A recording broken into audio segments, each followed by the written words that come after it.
Thank you. Thank you, everybody. So what I'll do in the next 20 minutes, I should be able to make this pretty impactful in the time I have. I'm going to tell a quick story. We'll introduce me again with different comedy, because that's what I do. Two, we're going to go through moving from linear production models to collaborative production models, and with the technology at the base, how do you leverage technology to work smarter, faster, not harder, right? And then I also want to talk a little bit about journey management, the whole concept of marketing.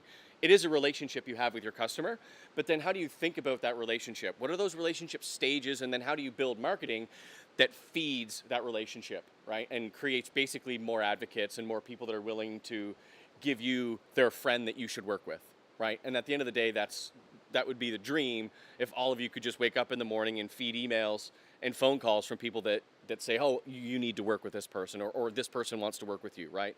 Life would be easy. So how did I get here? I mean, I'm excited to be here for a large number of reasons.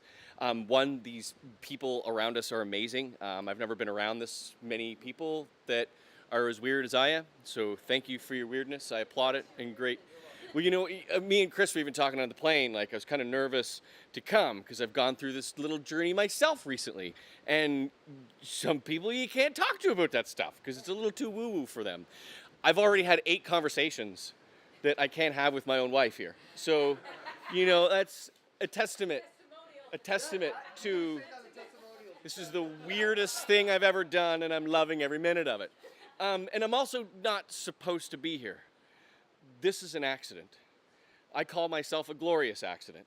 You know, I grew up in a small town in eastern Canada called the Miramichi. The Miramichi was a boom town back in the 70s and early 80s. You know, they had the largest base north of Virginia was in Chatham, CFP Chatham. We had hardwood lumber, we had softwood lumber, we had pulp and paper, we had 4 or 5 fisheries, and a decade later we had none of it. It all went away, and the Miramichi went out west to Alberta. And then what sort of happened was you ended up with this defeatist culture in the Miramichi, very similar to what we talked about in St. John. I can't wait to see City on Fire again tonight, because, man, I love that documentary. And Miramichi had this problem. Miramichi was where dreams went to die. You know, they didn't have a long lifespan in the Miramichi, so when you grow up in that environment, you know, you learn, or try not to dream big, right? And when you talk to people about your hometown of the Miramichi, people know it for one of 2 things. One, they go, oh, the salmon fishing river. Or they'll go, oh, where Alan Legier was from. Yes, one of Canada's only serial killers came from my hometown, which is not the thing you want to be known for, right? I mean, that was a weird year. It was a terrible year for not only New Brunswick, but for the Miramichi especially. I mean, Halloween was from 2 to 4 on a Saturday. What bullshit Halloween is that, right? It's a terrible Halloween. Now, so you've got Alan Legier doing his hack and slash tour 88, and then the same summer, they found out that Miramichi had the highest rates of heart disease and cancer of all of Canada. We're number 1. And then, so they were like, oh, the water is poisoning people, and there was a dome tar was a plant in the Miramichi that pressure treated your railway tile, so you could bury a railway tile for 40 years and not have the thing rot, right? So they went, oh my God, it's the water. The water's killing us. So they did all the tests on the water. The water was fine. Then they started putting Miramichiers on the scales. Miramichi had a fork problem, not a water problem. As in, put the fork down. But you know, talk about a bad tourism year. Like when your promotional t-shirt reads, welcome to the Miramichi, if the fish and chips don't kill you, somebody might. That's a horrible, horrible tourism year. And then so you get to the end of high school in '95, and I did what all of my friends did. I left, and I went to the bustling metropolis that is Fredericton, New Brunswick, right? And, you know, you get into university, and you get into that first class, and you stand up in that auditorium, or you sit down in that auditorium, and you look at your first professor. There's 300-400 of you, and at the end of that first lecture, you know, he says something cheeky and smart-ass, like, look to your left, look to your right, one of you won't be here next year. I could have told anybody within a 10-foot circle of me, they were fine. It was me. I dropped out twice just to prove a point, because you have to have goals. But I think it was valid. You know, I was in my 2nd year finance, and Dr. Lim had this crazy thing called in-class attendance and in-class quizzes.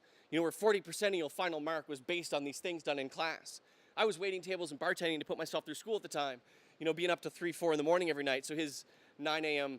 Monday, Wednesday class got attended very infrequently by yours truly. So of course, by the end of that year, I knew what my grade was probably going to be and went into Dr. Lim's office to beg and plead forgiveness, right? Did he need a research student? Could we look at doing, a final paper to add to my mark in lieu of my in-class attendance and in-class quizzes? Could I look at the 100% final? I lived for the 100% final. And of course, Dr. Lim said, Cory, what did you get? I said, Dr. Lim, I got an F. I failed you. He said, oh, Cory, F isn't for fail. F's for friend. See you next year. And with that, I thought it was silly to take out another student loan to put myself through another year of that loveliness. And then I just hopped into bartending. I was already bartending and waiting tables, and I fell in love with being able to deliver something that nobody else could, and that was what I brought to the restaurants and the bars I worked at. In 2002, I stepped on stage for the first time as a stand-up comedian, and I fell in love with the art and with the craft. And of course, you fast forward a few years, and you get staring down your 30s, and you're going, shit, I should find one of those real jobs people talk about. And I moved back to Fredericton, New Brunswick. I was living in Ontario at the time. I moved back with my now wife and the mother of my children. But at that time, of course, we were dating, and we were thinking about my career. And I went, you know what? I've always loved math and physics. I'm gonna go be a finance guy. I'll go be a personal financial planner. And I went and got a job with London Life, Freedom 55, and did that for 3 years. And I got a front row seat to the financial crash of 2008. That shit was not fun. You had people that wouldn't go for coffee with you, let alone talk about their finances. So I watched my whole pipeline basically just go poof. At the end of October, my wife came to me and said, guess what we're expecting? I said, if the next words out of your mouth aren't an inheritance, we've got some money problems, baby. And then, so sure enough, we were expecting our first child, David. And then, of course, I went to a friend of mine who had showed me Radiant 6 a few months earlier. And Radiant 6 was this crazy technology in 2007 and 2008, of course, was eventually bought by Salesforce. We'll talk about that in a minute. But what it allowed people to do is to take all this great social data and put it under a lens to allow them to measure the impact of that information, to measure these conversations, to build relationships, and to actually include social data as part of just another business channel, treating social the same way you would an email, a phone call, a fax, for those of you who remember fax machines. And so my second day, I remember I hadn't slept much that week, and I was in the office, and I realized what I had stepped in after meeting with our executive team and going through the training that we had and learning the software and understanding the industry, because I wasn't a tech guy. I didn't know anything about really technology or computers, and here I was in this company that really pushed social media forward in those early days. And I remember I was probably looking pretty pale, maybe a little bit green in the face during one of our executive briefings, my second day on the job. And I remember our CMO, David Alston, looked me in the face, and he could tell I was terrified. I was like, what did I just do to myself? I'm gonna have to go back to bartending. It's gonna happen. And Dave went, dude, you're overthinking this. You're just here to make friends. And it was that one thing that I laid in bed that night, and 4 in the morning, I realized Dave was right. It didn't matter if I was behind the bar, or if you were sitting in my section, or if you were kind enough to buy a ticket to come to a show I was performing at. I was there to provide a unique experience. I was there to provide something that nobody else could, because I knew the better that experience was, the more they would come back. And so that's really what I want to talk about, is how we can look at these relationships differently in our businesses and in our organizations, and learn better how to activate them and monetize them, and make sure that we can do the most with the contacts and the relationships we have, not only as individuals, but as business owners. So the first topic we're going to get into is going from linear media production to collaborative media production. Now, what does that really mean? I know from my time at Caltex that media production was really done in stages. Different teams, sometimes across the country, sometimes across the world, that wouldn't necessarily be in daily contact with each other. Or they might not even have insight into the process of the previous stage of production that the previous team was working on. Right? So what happened is when you start to map out your production model, you basically end up with squares back to back in a very, very long chain. And there's very little communication between those chains and stages. So what happens is you have a very inefficient, ineffective production cycle that can be very long, very time consuming, and can be very frustrating on those that are trying to deliver the final product, Greg, as you would know better than most. So at Caltex, what the technology was allowed people to do was to put everybody on the same cloud technology, from story development to pre-production planning, with mobile apps all the way through to those last seconds of filming. So you had a collaborative platform that would take you from the instant an idea popped into your head to those last seconds of filming. But Caltex didn't really understand how to sell to businesses. They're very good at selling direct to consumer. You sign up on the website, you download, or you don't even have to download, it's all a web hosted product. So, you get your 2-week trial, you play, you use, and then maybe you sign up a few of your team members. And what I was always big on at Salesforce was looking at value selling models. I have a personal mantra, it's one that I've lived by for many years now, and it's provide value in every interaction. Doesn't matter how small or how big, try to provide value in every interaction you have. So when I looked at the value model that Caltex delivered, it was really a simple 5-step process that you and your team can go through. You could do it anywhere, you could do it anytime, and it's a really fun whiteboarding session where you start to map out, step 1, your current production workflow. You start to map out those rectangles. What team, who's involved, what technology are we using, right? What does the handoff look like? When does it happen? And then once you get your basic structure, then you can do the same process with each individual rectangle, each individual stage. Then you can analyze and go, who hands off to who? How does that relationship work? Who's involved? What technology are we using? And what you'll do through those first 2 steps is start to understand the dependencies your team have on these different sections of each stage and each area of production. Because at the end of the day, what you want to do, and through the relationships and conversations I had with our customers, it was usually just a lack of technology. They couldn't communicate sooner, faster because they just weren't using the same system.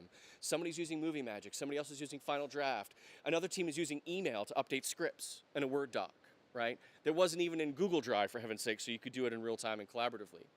And then what we found was that, geez, if you could all work on the same platform, it didn't matter if you used a Microsoft OneDrive, or if you're using Google Drive, or if you're using a product like Caltex. But then what you can start to look at is saying, okay, step 3, what could this look like, right? What are those dependencies? What are the technologies we're using? What are we paying for those technologies? How many users do we need? So that you can start to see how your process today could be improved. And then step 4, you start to map it all out again and go, okay, if we did have like maybe a Google site that kept our client team and our internal teams and our other subcontractors all involved, what would that new production workflow look like? And what I did with the Caltex customers, what we found out was those rectangles that were back to back started to overlap. And what happened to your production times and your production stages, they compressed. They even found other efficiencies. It was like, shit, Steve's on the wrong team. Steve's on team C. If he was on team B, he could engage way earlier, and all of a sudden, A team or B team and C team now all of a sudden can now be one team, or that cycle is greatly reduced. And now when step 4, you get done in step 4 and you've kind of mapped out this new awesome world that your production workflow and your production stages could be like, I don't advise anybody go out into the great blue yonder with paid client work to try to work on a new workflow model, right? It's a brand new process. We all know when we do things for the first time, we're probably not going to be all that great at it. So what I did with a lot of teams in this workshop was saying, okay, now that we have your new model, let's take an existing project that's already done. You already have the assets. You already have the video. You already have all of your teams in place. So it's very easy to turn that exercise of step 5, battle testing your new workflow, into a copy and paste exercise as a team. Because then you can almost see how that project would come to life with your new production workflow model, right? So kind of a great way to be able to accelerate the growth of your own business, make use of more time, right? And then also see how those dependencies could just work better together, so that once again you can make your best product possible more cheaply and more efficiently, and hopefully increase your margins on deliverable client work. Okay, I have all those 5 stages and steps. More than happy to introduce them. Caltex does have a free 2-week trial. I'm no longer with the company anymore, but I still would be happy to make introductions, show you guys demos, and actually do a real product tour so you could see how all these modules work together and how it might change the way you guys produce content. Yeah, okay. I'd love to do it. Second workshop that will only take a second is really being able to analyze your relationships through the eyes of your content you create and your marketing strategies, right? So we heard a lot today about some of these great ideas, but what is that foundational model of how you think about marketing and the relationships you have with your clients? And so one thing that I did at Salesforce a lot was, once again, try to provide value so that I could go back and sell them exactly what they needed, as opposed to just trying to show them product without any context to their business. I wanted to know, what are your stages that your customer goes through from knowing you exist to being a fan of your product for life.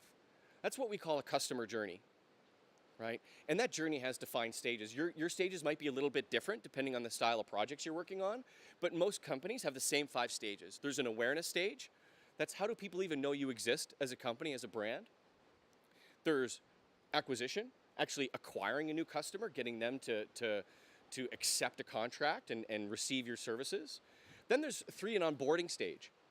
And onboarding is very, very interesting because that's how does your customer know what all these terms are in your SOW? How do you make it easy? How do you even, heaven forbid, make it fun? Right? One of the best examples of taking something as boring as, a user guide. How many people have actually read a user guide? Yeah, some of the technical guys in the crowd, of course, you get into user guides. Pretty boring and dry, though, right? There was one, I forget the technology company, but they actually hired a comedy writer to write their user guide. Crazy. So take something as simple as that piece of content you have to produce, a user guide, but not making it mundane and boring, actually filling it with some life, some personality, some brand love, right? So then you get to sort of your 4th stage, and that's sort of engagement, right? That's keeping your customer engaged while you're either delivering or even after you've delivered your service or product. How do you make sure you're keeping in contact? I know the guys earlier talked about a newsletter. Newsletter is a super easy way to, once again, try to collect contacts and information so that everybody that comes to your website, you might want to have something, sign up for my newsletter. You might not have a prize to Aruba to give away or a prize to Costa Rica to give away, but you know what? Somebody that's a fan of your brand and a fan of the work you do will probably sign up for your newsletter just to hear what's going on in your world. And it's, once again, it's a great way to collect those names so that you can have more engagements. And then maybe in those engagements, ask for the lifeblood of all of our businesses, referrals, right? Because the better that relationship and the better you've made each stage in that experience, the more willing they are to give up the goods. More names for me to call, contact, and sell to. Then you have the 5th stage.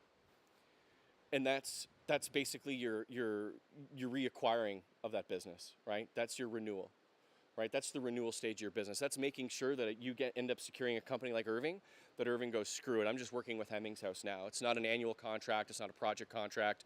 You might go with a retainer, and now that company is your permanent customer for life, right? So those are the basic 5 stages. Now, the way I always like to look at it in business in a workshop setting that you can do, write those 5 stages on a whiteboard. Just write them down, describe to your team exactly what those stages are. Then underneath those words, write down what you're doing today. What are we doing in marketing? What are we doing to engage our customers? What are we doing to acquire new customers? What's our onboarding process? Let's ask one of our customers what it's like. What was their experience? Was it fun? How can we make it more of a better experience to improve the satisfaction of our overall delivery of that project, right? And then above the line, what you're going to find after you do that exercise, you're going to go, holy crap, we're really doing nothing under retention, or we're doing nothing under engagement, or we're doing a whole pile of awareness, but we don't really do anything with onboarding our customer.